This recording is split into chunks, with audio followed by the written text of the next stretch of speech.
Hello there, and a warm welcome to yet another edition of The Big Q with me, Imi Mulekatete Kalema. And today we talk research and mathematical science. I know when I sound the word math, some of you remember the nightmare that you experienced either in primary or secondary school.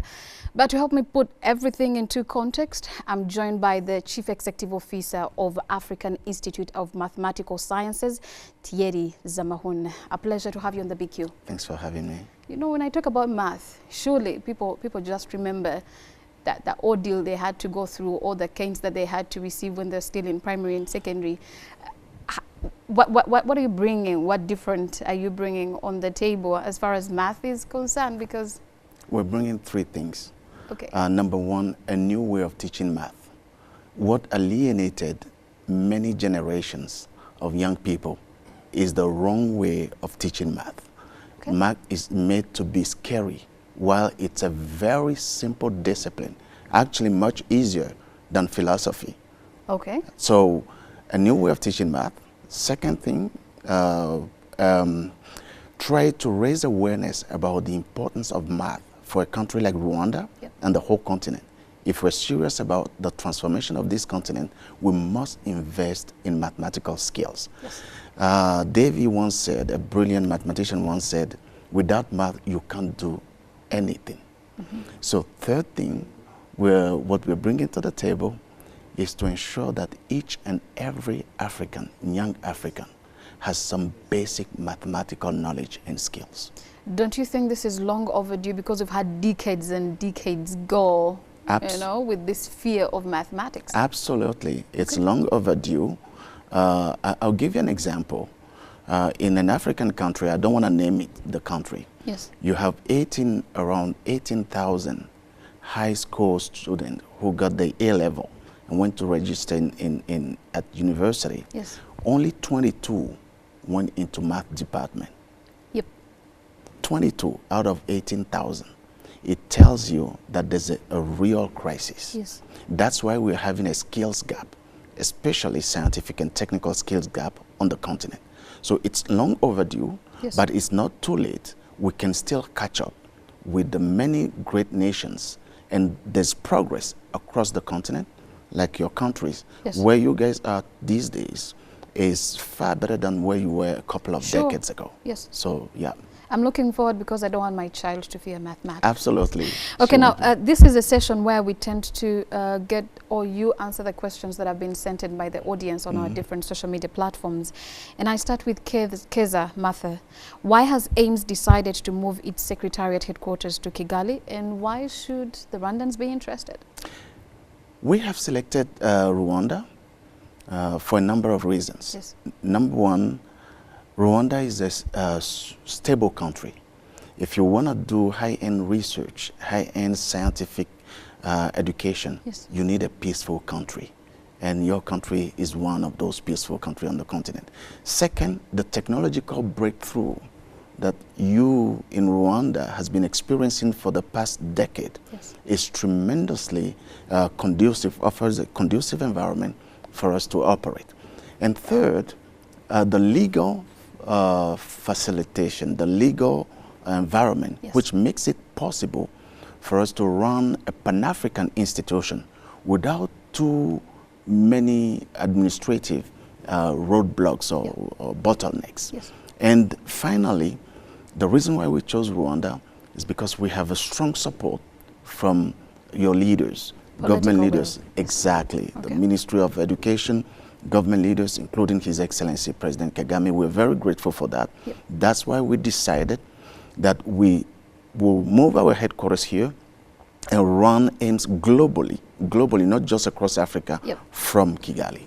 That's an interest to you, and how should that interest us as the Rwandan community? It should interest the Rwandan community because we're coming in to bridge a skills gap. Okay. With our partners, we want to invest in building a pipeline of STEM talent in Rwanda, not just for Rwanda, but for Africa. The other thing we want to do is to strengthen the research and academic community here by adding value to what the University of Rwanda higher education institutions, technical schools are already doing here in Rwanda. Yes. That's why Rwandans should care about us being here. And now I bring in MUSONI Godfrey. AIMS offers postgraduate education in research and outreach in mathematical science. How can this curriculum help a country like Rwanda to achieve its economic targets? If you want to sustain the economic prosperity that Rwanda is achieving, yes, there's only one way of sustaining this, by investing in science, and particularly in mathematical sciences, by reaching out to the private sector and providing the private sector with the technical skills they need. When I said private sector, to the information technology sector, to the banking sector, finance, to public health, agriculture, yes, you need mathematical skills. I will not give you an example. In 1947, John Bardeen invented the transistor. Without the transistor, we won't be in this studio doing what we're doing. People will not be seeing us around across the country. Yes. They invented the transistor. Today, the transistor has revolutionized our lives. It's because of the transistor that we have TV, we have smartphone, we have iPhone, you have telecom. So all these industry sectors are worth 10 trillion US dollars because of the invention of one device, the transistor. Yes. That's how science, and particularly mathematical sciences, can transform a nation and a continent and from inside out. Mr. Thierry, before we continue any further, I just want to make it very clear for my audience right now. Break us down, or in layman's understanding, what is mathematical science, and is it any different from the ordinary math that we've been used to? It's not that different. When we say mathematical sciences at AIMS, we're thinking about math itself. Okay. We're thinking about physics, chemistry, statistics, econometrics. But what is different from what AIMS is bringing to the table, we're not teaching math for the sake or the beauty of equations. We're teaching math to enable young Africans to shape the future of Africa. We want people to learn mathematical skills, to acquire mathematical skills to be able to solve problems, provide solutions in public health, epidemiology, in banking, government budgeting, processing. That's why we're teaching people's math. If this was just for the intellectual delightness, we're not interested in that kind of math.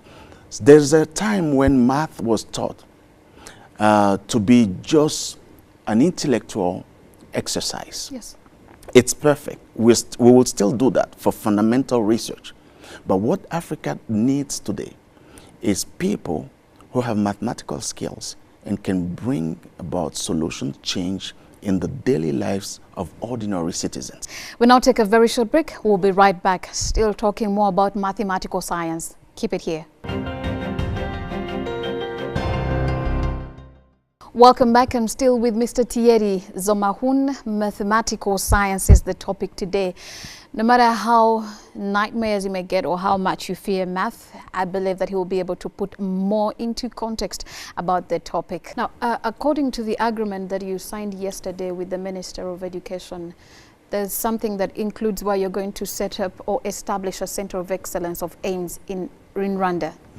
We also want to look at the cost. Okay, if we want to spread that good news about mathematical science to almost everyone, not everyone will be able to afford, you know, the tuition fee at AIMS. How are you going to go about that? That's the most important thing about and interesting things about AIMS.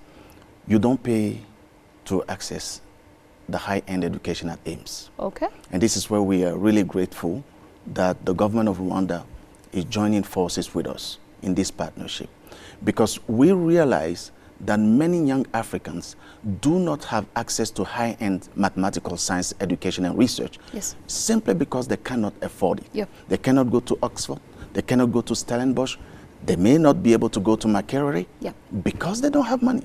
So we said at AIMS, we're going to make it possible for bright Africans, lady, women and men, to have access to mathematical sciences and not to worry about the financial burden of having access to that course. Very good. We can't wait. You will be opening the doors in August this month, this year. Absolutely. Yeah, will it be realistic? Will it be achievable? Correct. It's achievable. Okay. We have to work hard to make it happen. now that we've signed the agreement with Rwanda. So the AIMS Institute is going to start in August, but we have a number of collateral programs that we're going to be launching, like the teacher training programs. Yes. We have the AIMS Industry Initiative. We want to engage the private sector, not just the government, private sector leaders into what we're doing here. So from now to August, we have plans to accept students. It's live, the intake, the applications are coming in. And we've already received hundreds of applications from Africans from across the continent who wants to come to Kigali to study at AIMS. That's a good news, but we still have some work to do to get there. Very good. There's somewhere you talked about the fact that AIMS incorporates research in its education forums. Njirin Ara, I'm now still going back to the questions. Do African states and governments understand the benefits of research to boost not only their economies, but also help them also compete globally? If you had asked me that question 5 years ago or 10 years ago, I would say they don't get it. Okay. But as we speak, African governments have understood the importance of math, the importance of science and research to boost the economy, because we know something is clear, sure. We cannot sustain the level of transformation we want for Africa if we don't invest in science, in technical studies. It's important. We are endowed with massive natural resources. Yes. But those resources are transformed outside the continent.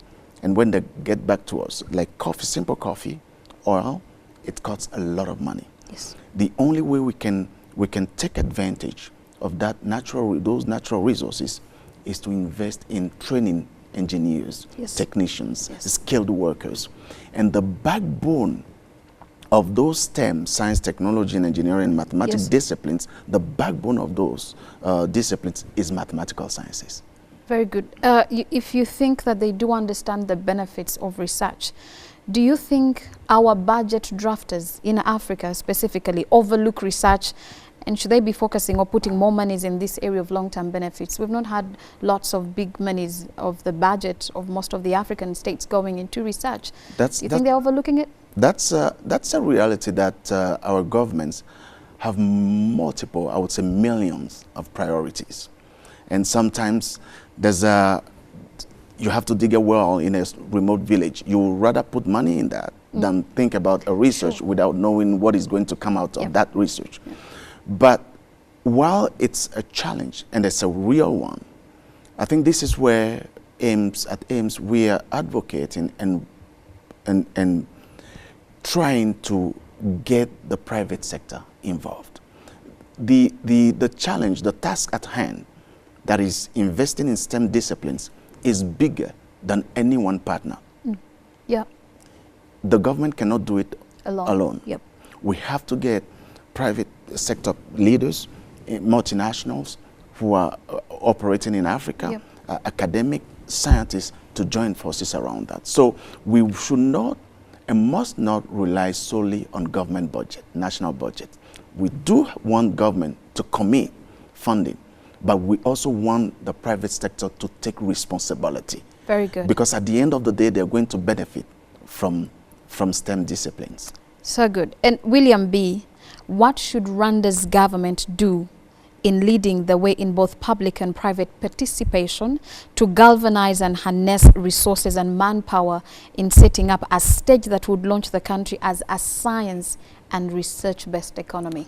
I think from what I've observed over the past 10 months, interacting with the government leaders in Rwanda, yes, I think they've already taken a big step in terms of the partnership we're developing with them. One thing that we are going to establish in Rwanda is the Quantum Leap Africa Research Center. Yes. This is going to be the very first time a research center in quantum science and technology is going to be established in Africa. And for the government of Rwanda and the leaders of this country to have understood the importance of that, they're setting the stage and bringing Rwanda up to the platform of leading in quantum technologies. You know, Africa missed the rendezvous of the analog rendezvous. Yep. We missed the digital rendezvous. Yes. We do not want to miss the quantum revolution. Yep. And I guess your leaders have understood that. So it's a big step, but we have to sustain the effort of investing in science. It's not a matter of a short-term investment, 5 years, 10 years, and then we phase out. This has to bring Africa to the cutting edge of science. And if we're serious about it, serious about the transformation of the continent, we need to sustain this effort over from generation to generations. Very good. Now, Mr. Thierry, I go a little personal. Earlier on, before we started the show, you told me you yourself didn't pursue mathematical science, or you didn't pursue math at university. You did economics. How are you going to convince me or any other person to go for math, yet you yourself didn't do it? It's because I didn't do it that I'm a champion of convincing you to do it. Why didn't you do it in the first place? Is it because you loved economics more, or because you feared it like I did? Actually, I love economics more. I was good at math, by the way. Okay. I was very good at math, but I wanted to go through development economics. And it's a choice. Yep. But if I had to make that choice today, you'd go for math? I'll go for math and still do economics. Why? So why? Because without math, there's nothing you can do. Why? Because if there was no math, if there was no trigonometry, you wouldn't have Facebook today. If there's no calculus, there's no bridge. Yep. So math is everything. We are surrounded by math. Nature is mathematical. So, and when you see where we've reached the stage we are at now in terms of development in Africa, what is missing is a greater investment in math, the way we teach math, the importance of math, raising awareness about it, and providing young people with the basic mathematical skills to address challenges from a solution perspective. So that's why I would encourage you, even though you didn't choose math, to be a champion and advocate for mathematical sciences. Can I also come and do a postgraduate at AIMS even if I didn't do math? Without that background? You may have to start from the undergrad, and then we will consider getting you in for the postgrad when you're successful in your undergrad. Thank you so much for your time. Thanks for having me. And thank you so much for the questions that you sent in. And that does it for the BQ this session. Thank you so much for watching. I'm Imi Moleka Tete Kalema. Be well and be blessed. Until next time, keep watching RBA.